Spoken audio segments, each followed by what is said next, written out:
Hey, everybody. Welcome to a long-awaited episode. It's been a couple of weeks now of Insurance360. Rob's been, what, on vacation? Or I what have we wish. been doing? Sweating a lot down in Orlando, I can tell you that. That's right. We Cheers, were down in Orlando at the Kia Center. If you weren't there, you missed a pretty good show, right? Honestly, I'm not going to toot our own horn here. Yeah, go ahead. I think it was our biggest, best event we've ever had. It was. Hands down. Yeah, the Kia Center crushed it. We're going to put a lot of stuff out on social media, all the video content and everything. It was packed. It was standing room only, pretty much. And Yeah. you're looking at a big venue. And we had agents from all over the country, West Coast, East Coast, Midwest, everybody. So it really went well. But I think it speaks to a lot of what's going on right now because there's so much craziness in our industry. But to get everybody together, to get all these great speakers that are going to talk about what's going on and why and what's the opportunity. I mean, it just made sense. If you're not going to events like this, it's going to be more challenging for you to figure out how do you navigate this AEP, which is going to be nuts. Yeah, I think I said opportunity a lot. But the key word, I think, at least since COVID, has been change. Yeah. Key word, hands down.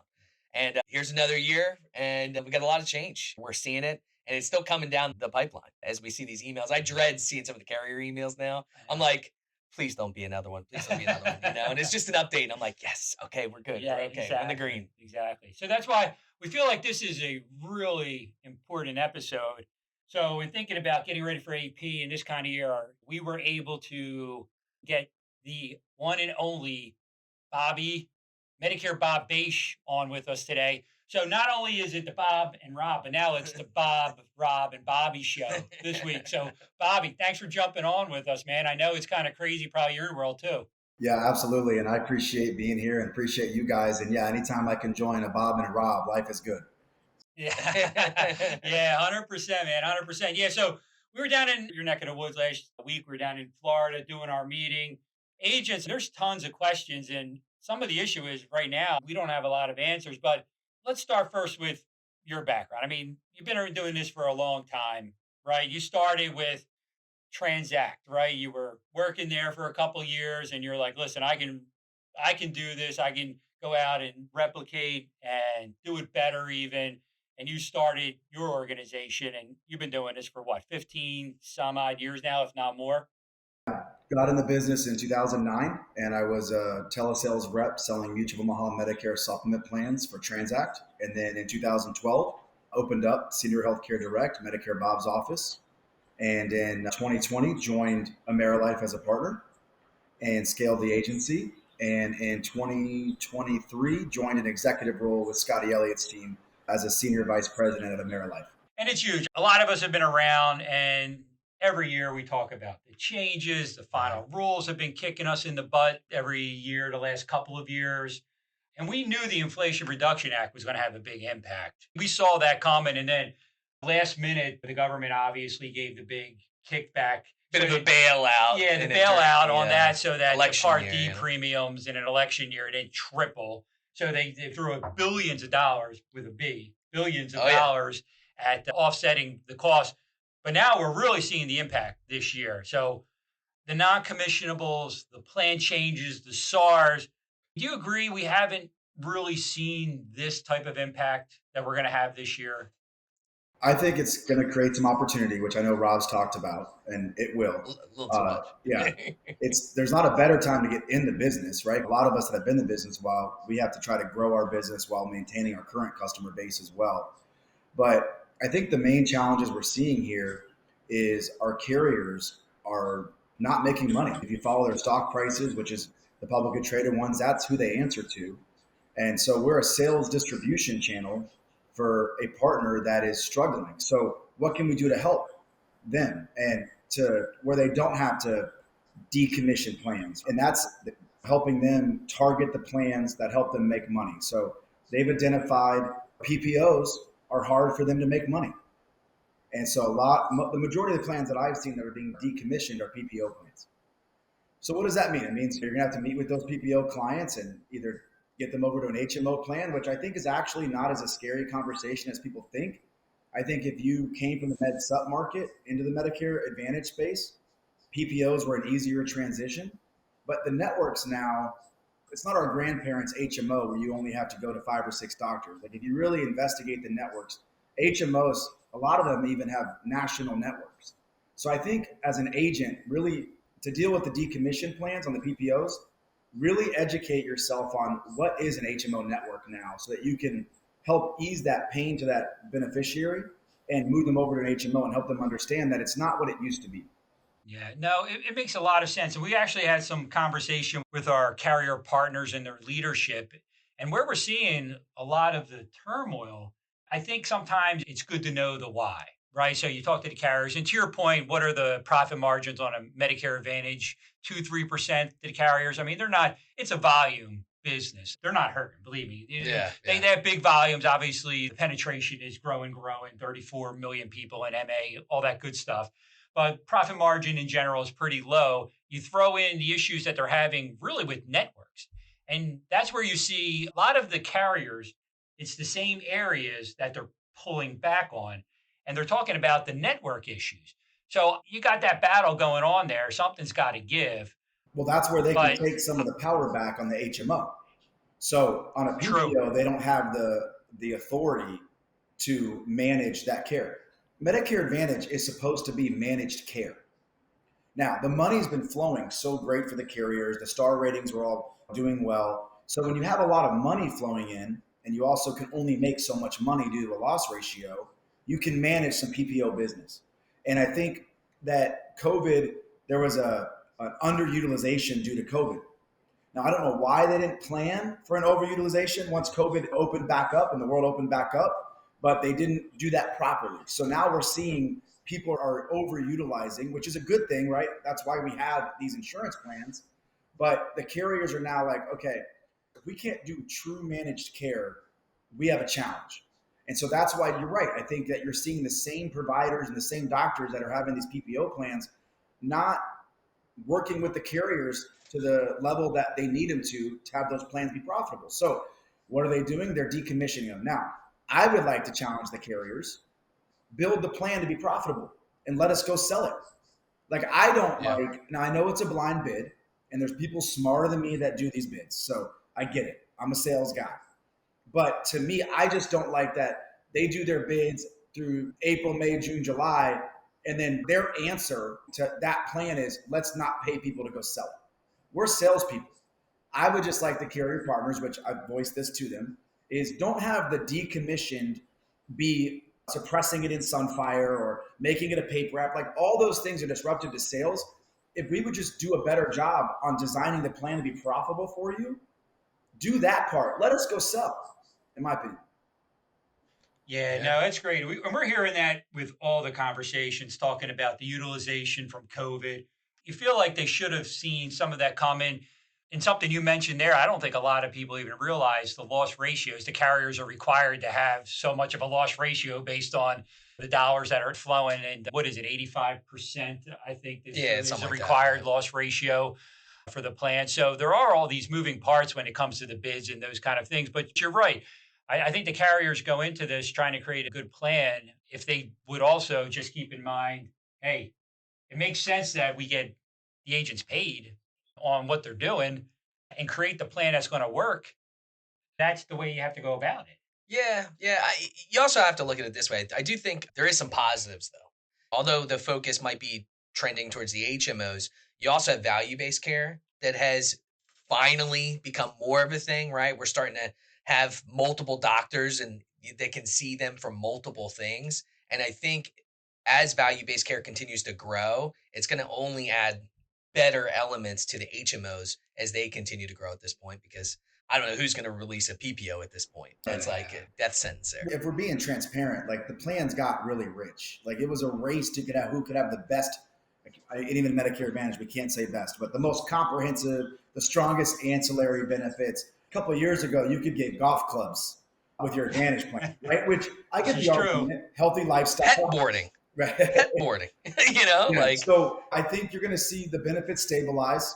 And I think you're going to see a focus go from pure volume to quality because star ratings are a big impact. There's lots of lawsuits regarding star ratings, and I don't think the carriers are winning them.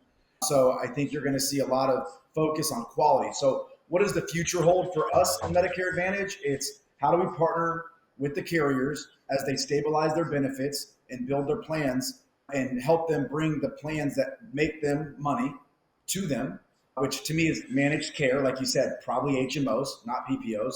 Or if they want to price a PPO, like what was it, 5 years ago? A PPO was a $6,700 out of network max and a 10,000 out of network. And now those same plans got to where they were like $2,000 in network, 4 out of network. Shocker.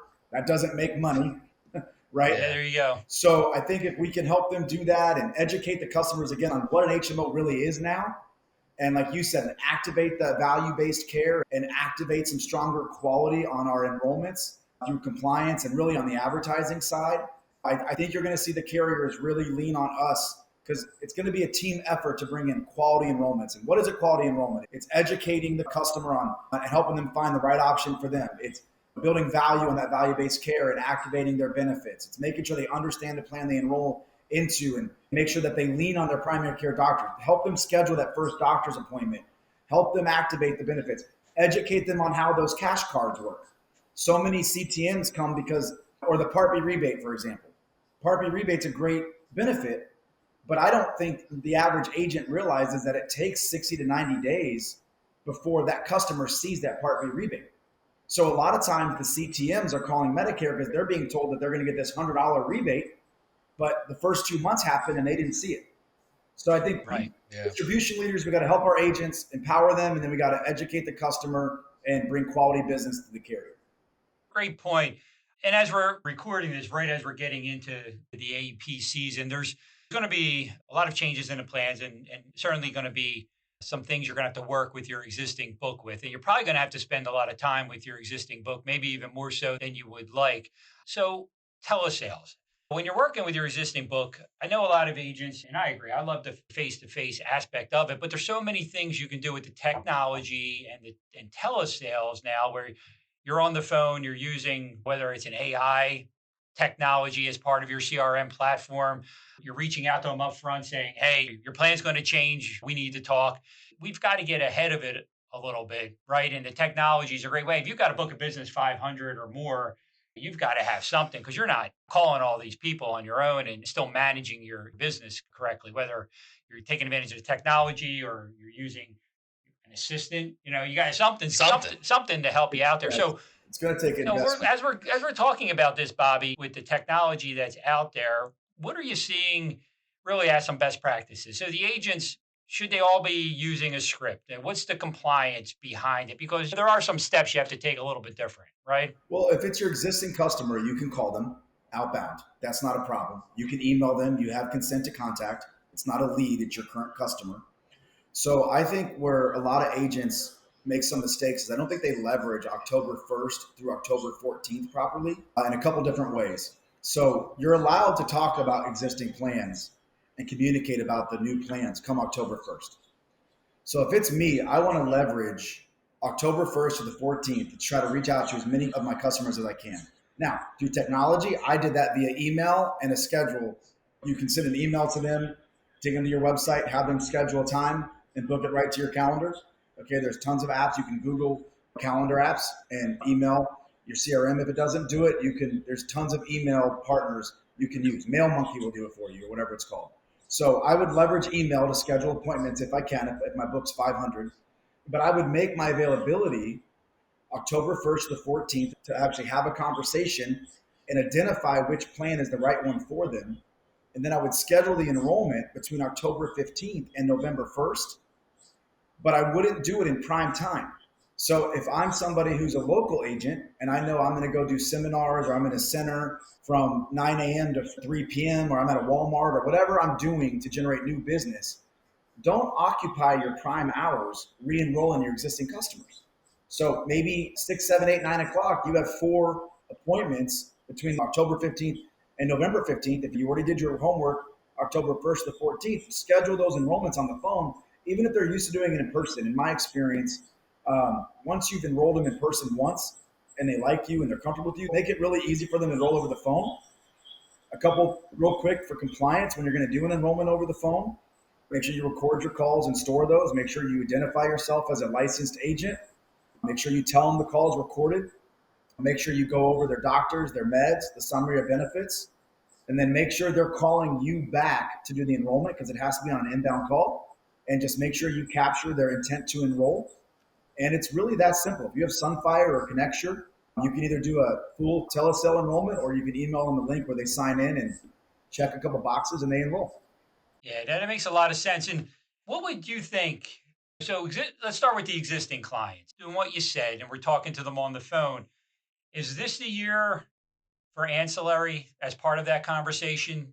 There's going to be benefit changes. What's going on with dental, vision, hearing? We know some of those things are going to take a hit. So would that be the point you're thinking, hey, we got to add that to our telephone conversation this year? I'm going to be really transparent. I should have been asking about Ancillary. It's always there. I was someone, especially when I was managing 150 agents, as an entrepreneur, and all these agents can relate. Sometimes you got to decide what's an opportunity and what's a distraction. And I made the error of recognizing ancillary products as a distraction for way too long. What we've actually proven this concept in the current Senior Healthcare Direct that Dave Manaya runs. And just by simply, in the beginning of the call, setting proper expectations, how great managed care is and Medicare Advantage is, but it does have a couple gaps. And the two biggest gaps in the Medicare Advantage plans are hospital copays and cancer coverage on that 20% to your max out of pocket. So if we think, especially on the PPO, the ones that are there, if they're going to pay for them, the benefits are going to be a little bit higher. But even HMOs, I think you might see some hospital and out-of-pocket costs change. Bring that up in the beginning, and we do it on every single call. We generated a few $1 million last year from Senior Healthcare Direct. And as far as a script or sales process goes, we just asked. In the beginning of the call, we pointed out the two biggest gaps. And then when we identified the plan, we said, look, it's $200 a day in the hospital. Your max out of pocket's $4,000. If you get cancer, that 20% can add up. So hospital indemnity cancer with tons of great companies. Bankers Fidelity has a good product. We did really well with United Healthcare One product. It's guaranteed issue now. So the product also is caught up. One issue I had is I was always concerned about bringing up hospital indemnity or cancer riders. I wanted them to feel great about the plan that they bought. And then if I tell them about the gaps in the beginning and then they didn't qualify for the ancillary, then I kind of felt like it was a weird ending to the enrollment. But now that most of these plans are guaranteed issue to 74 or 76 years old, there's really not a reason. So to answer your question, 100% bring it up and just ask. You'll add, first of all, customers are happy with it and you'll add revenue, especially if you got a PPO and let's say it's decommissioned and they won't go to an HMO, then I would at least be aware of what their plan's increasing to next year on the hospital and cancer out-of-pocket coverage. So maybe you can take that decommissioned PPO plan and partner with some ancillary and still get the renewals, I'm pretty sure, with most of the decommissioned plans, but at least it's still worth your phone call to maybe also add that ancillary product. And also you're protecting them because I think those plans are going to have increased cost share. Great point, because with the decommissioning of the products, we know that the agents, they're going to do the right thing for the client. I think that gets lost sometimes. They're always doing the right thing for the client. So if they're saying you shouldn't move, and they may not be in a position to move them, but if you have the opportunity to add some ancillary because the benefits have changed for the upcoming year, and it certainly makes sense to cover some of those gaps. You add some commission in there for yourself and for the business, and it just goes a long way to building even more rapport for that person. We always say, what is it? Second plan, they become a client, right? The first one, they're a policy holder. So you always want to try and layer some stuff in there where it makes sense and it helps the person that you're working with. So it's a great point. I don't think enough of us are doing it. We're shouting it from Definitely the rooftop. Is this going to be the year? Is this going to be the year? But I think there's going to be some real opportunities with doing that. Just ask, right? Just bring it up and ask the question. Well, and there is some good news for agents, but it also does contribute to what we're talking about, which is the carriers having to be creative on what they're doing right now, which is we all got a raise, right? Which again, when we saw that come through, we were all really excited, right? Yes, making more money is great. I think it's getting more expensive to acquire customers. I think it's getting harder to do our job. So I think paying agents more money is a great thing. But the carriers agreed and they had it budgeted in at 2 to 4%. And then the government came in and gave everybody, I think, like an 8 or 10% raise. Those funds do impact, what they budgeted for. So like imagine if all of us all of a sudden got a 10% increase in our pay, the boss there would have a struggle on finding ways to save money other places. So I think that definitely helps with some of the chaos, but in a good way. And agents, congrats. I think it's well earned. And like Bob and Rob are saying, that there's a huge opportunity to service your book those first couple of weeks. If you have a PPO plan that's being decommissioned, it's most likely the benefits are going to have higher out-of-pocket costs for hospital and cancer out-of-pocket costs. So there's an opportunity to reach out to them, still touch base, make that call, protect them with an ancillary product. And for people that don't have a big book, you are going to have a record-setting AEP most likely with all the disruption. There's a ton of that. And Rob's working with the agents all the time. And we talk about different lead programs that are out there because we do want to have the opportunity to grow. But when it's specifically talking about telesales, so some of the regs have changed. We've got to get an inbound call, right? We got to, the TPMO language is all built into there now on how a lead can be worked, the one-on-one consent requirements and whatnot. So we've got some good programs that work on that. If an agent's not really done it before, what's sort of an expectation? So we always get the question like, how many leads do I have to buy? How much are they going to cost? And I've seen it before where it's, if you can put this much in your marketing, expect this many leads, and this is going to be your profit on that. So 15,000, maybe you get 100 sales, maybe you get 40,000 profit, give or take. You've got that work in there, but does that make sense for somebody that's not done it before? Obviously, you've got to build up that phone confidence, but what are your thoughts on that? Yeah, 100%. So I think, first of all, I think you're going to see the carriers also focusing on quality of business on the telesales side. And I think that there was some leniency on a lot of agents that built call centers since post COVID that have been hybrid.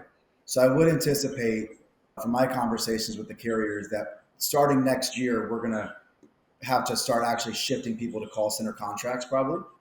But for people that are the one agent selling out of their house, or maybe it's a couple agents working together, telesales and AEP and OEP are still very effective ways to grow your business. There's not a quicker way to add more business, in my opinion. I actually think your CPA during annual enrollment will be lower than 150. The call centers use 150. But you got to remember, call center agents, they're not buying their own leads. So they're getting 20 leads a day at 35, 40 bucks a pop. They're being managed to work those leads the best they can. But I promise you, if you buy the lead yourself, you're going to work it harder. So I would anticipate if it was out of your house, I would plan on buying 15 leads a day, depending on how many hours you want to work. I would anticipate around 40 bucks a lead. And I would say around 120, 125 cost per acquisition on the lead side. And I still think it's a great business model. Like in that example you use, just to keep the math easy, let's say it's 150 CPA, which like you said, some of these agents might have a runway to get better. And so they might be higher at first, but you invest $15,000, you're going to get 100 sales. Yes, the cash flow there is I'm going to get paid in January, February, and I'm going to get 100 sales times my commission, which is whatever that is. Like you said, $35,000, $40,000. But really, it's more than that because let's say just half those customers pay for another year, right? So you got to look at a lifetime value, which I would look at as around $1,000 for an MA, and that's if you don't do any ancillary sales, because you're going to have some clients keep it for 5 years out of those 100. Yes, you would invest 15,000 to make 35, 40,000, but really you're investing $15,000 to make. Yeah, that's a great point. That's a great way to look at it for the lifetime value of the client. For you look at the big picture, and I think we'd be remiss if we didn't talk about the call centers and retention. I think the independent agent, though, if like you said, if it's one person working out of their home office, there's an expectation that they're going to have maybe a little bit higher of a retention rate than a true call center, which is what you want. I mean, the carriers obviously want a high persistency, and so does the agent. They want to have a happy client. They want to get referrals from it. They don't want people jumping ship on them. They want that lifetime value to be up there. So is the expectation you think for an independent agent, hey, they're doing telesales, but their persistency is probably going to be pretty good. Yeah, it should be because most call center agents don't get paid renewals. So most call center agents get paid. There's a difference between an independent agent and a call center agent. I was one. I was an employee and it was great. I made great money. I didn't have to worry about where my leads were coming from. I didn't have to buy leads. I didn't have to budget. I didn't have to manage anyone. I went in, put my headset on, worked 10 hours a day, and tried to make as much money as possible. And then I went home. An independent agent, you're investing your own money. That's your customer, right? Like in our call center, once they sell a client, that's not their client. That's Senior Healthcare Direct's client. So we have a retention team and a benefit activation team and stuff like that. But as an independent agent, that's all you. And that is a better customer experience because it's all you to start. And so you have a good opportunity there. I know one of my good friends, Brian Lubin, I got him in the business a few years ago, and his first AEP and OEP, he sold using our LeadStar platform and did that exact model. Bought 15 leads a day, got his first 100 sales. It was really hard. He's not a natural salesperson because I'm a firm believer that to be in this business, if you can go get your 10,000 hours of sales, you'll be better off for the rest of your career.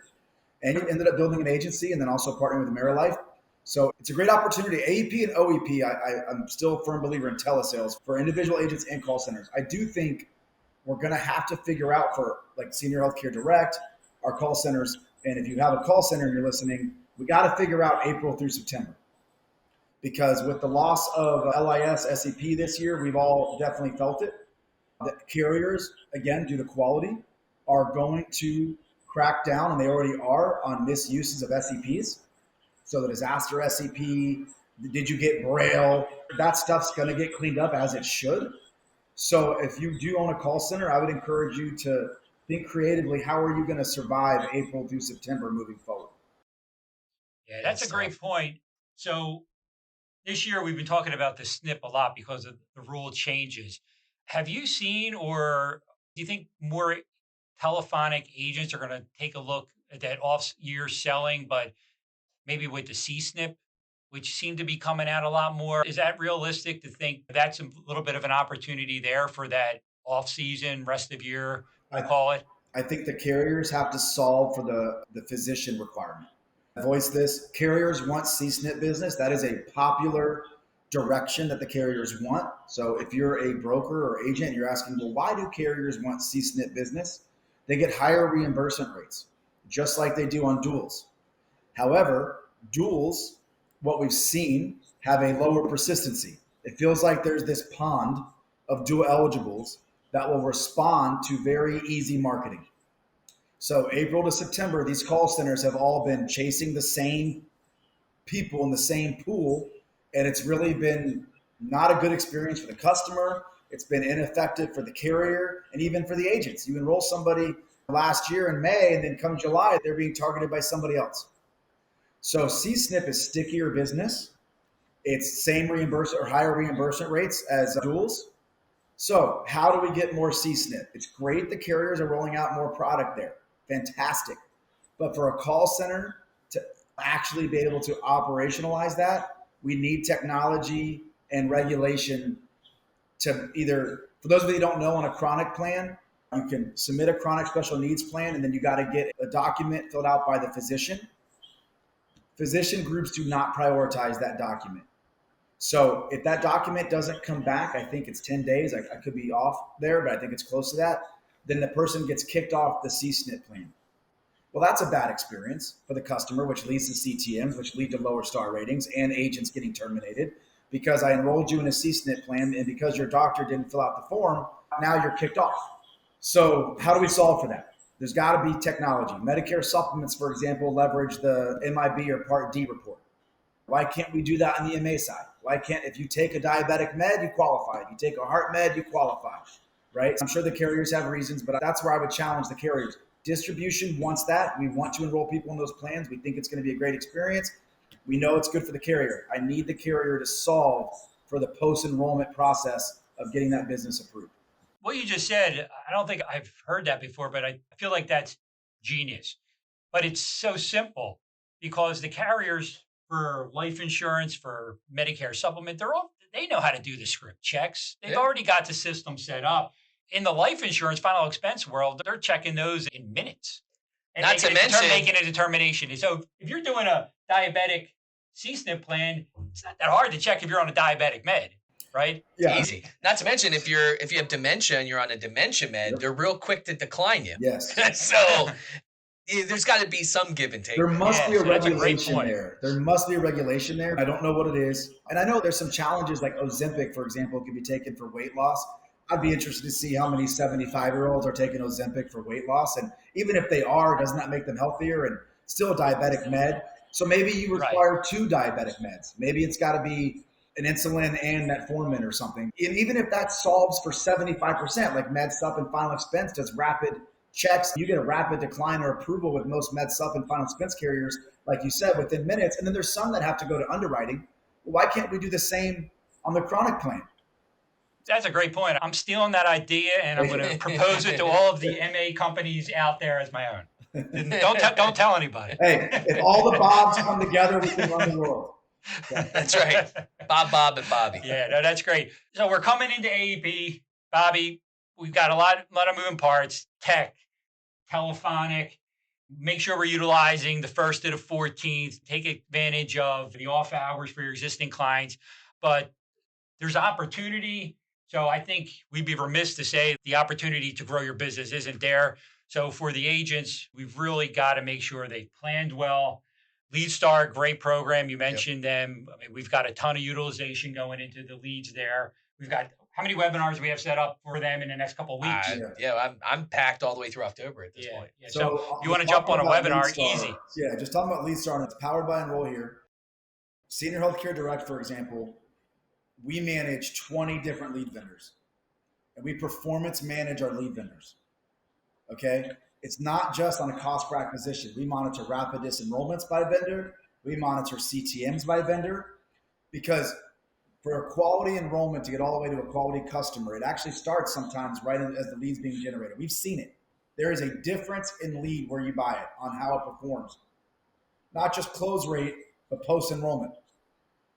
What's nice, obviously, we have money and we've been around for a long time, so we can have staff like that. If you're an agent and you're selling out of your home office, or there's 5 of you, which, by the way, I love that. I love when I meet groups that are 4 or 5 people that are just hungry and they're just grinding in an office together every day. You guys are going to grow, and I promise you're going to miss those days, because those days are some of the best. Doesn't feel like it, but you'll miss it. What Enroll Here is doing through LeadStar is they're performance managing those vendors for you. I just had a conversation with Tyler Reese, who's the CEO of Enroll Here, and he's working with Bill. And him and Bill worked together, and they actually turned 12 of their publishers this week because of poor performance. So it's also a great platform. It's got a kind of a built-in, integrated with your CRM. If you don't have one, it is a lead management tool. It also has scripting in there that comes directly from us that's proven. It's got, so you're compliant. The leads are being performance managed. And last thing I'll say about it, what it really solves for is the concurrency cap.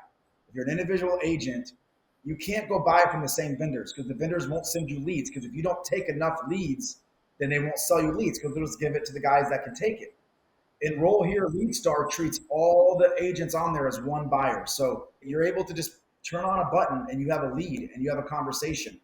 And it's an unbelievable tool, especially AEP and OEP, because the volume is going to be there. Yeah, and remind me, we get pretty good pricing there, right? Don't we get like special, the best pricing whatsoever? So Yeah. maybe you have to call us and we'll go over those details with you. But And I think they just lowered their pricing by quite they a may bit. have just lowered their pricing. It might be a good time to have those conversations, maybe have some of that training. Bobby, last words, man. What are we feeling for AEP? I think it's a huge opportunity. Anytime that there is change in any industry, which we're seeing right now, there's opportunity, especially if you are an agent. And like Bob and Rob said, if you have a book of business, try to leverage the 1st to 14th, but also don't be scared to invest in your business. If you got a book of 500 people, that means you're making pretty good money. So maybe you find someone who's young and hungry and wants an opportunity, and you tell them, hey, you come and be my appointment setter for my current customers, get their meds, get their doctors for me. Let's schedule those appointments. And after AEP, I'll invest in you and get you licensed and grow your business that way. So don't be scared to invest in your business. not just on the marketing side, but also on the operational side. You can't do everything on your own. You'll go crazy. If you got a big book, stop being greedy. Pay someone $20 an hour, train them, it's worth it, and have them help you this AP, because you do not want to wake up November 15th and all you did was service your customers, because there's a huge opportunity to add more customers this year. Yeah. Final words, opportunity, Rob. Gonna have to keep saying Opportunity. it. You're gonna have to keep saying it. Change. There you go. Bobby, thanks so much for joining us, my friend. Thanks, guys. Appreciate you. We're gonna have a great year, and just like every other year, man, we'll overcome. That's what we do. Yeah, I don't want to say we're cockroaches because that would be demeaning, but we always make it out on the other side, and I think even better than we did before. 100%. All right, man. Thanks again for joining us. Have a great rest of your day.